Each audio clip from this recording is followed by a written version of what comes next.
அண்மை செய்தி.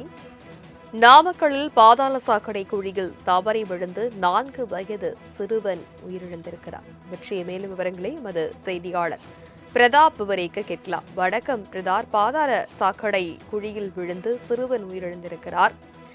இது குறித்து என்ன நடவடிக்கை மேற்கொள்ளப்பட்டிருக்கு, விவரம் என்ன?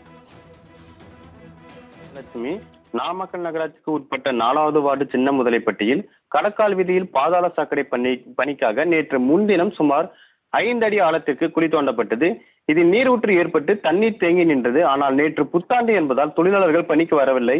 இந்த நிலையில் அந்த பகுதியை சேர்ந்த கட்டிட மேஸ்திரி மணிகண்டன், ரதிப்பிரியா ஆகிய தம்பதியினருக்கு ரோஹித் என்கிற 4 வயது சிறுவன் உள்ளான். தெருவில் விளையாடி கொண்டிருந்த தாத்தா வீரன் வீட்டின் முன்பு விளையாடி கொண்டிருந்த சிறுவன் திடீரென மாயமானதால் அதிர்ச்சி அடைந்த பெற்றோர் பல்வேறு இடங்களில் தேடி பார்த்துள்ளனர்.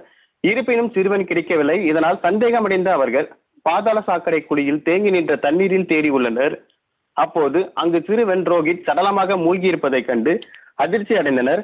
மேலும் அவர்கள் சிறுவன் ரோஹித் உடலை பார்த்து கண்ணீர் விட்டு கதறி எழுதினர். இதற்கிடையே இச்சம்பவம் குறித்து தகவல் அறிந்து அங்கு விரைந்து சென்ற நாமக்கல் போலீசார் சிறுவனின் பிணத்தை மீட்டு பிரேத பரிசோதனைக்காக நாமக்கல் அரசு மருத்துவக் கல்லூரி மருத்துவமனைக்கு அனுப்பி வைத்தனர். மேலும் மாநகராட்சி ஆணையர் சிவகுமார் மற்றும் அதிகாரிகளுக்கு சம்பவ இடத்தை பார்வையிட்டு விசாரணை நடத்தினர். பாதாள சாக்கடை தோண்டிய குழியில் சிறுவன் விழுந்து பலியான சம்பவம் நாமக்கல்லில் பெரும் சோகத்தை ஏற்படுத்தி உள்ளது. தனலட்சுமி,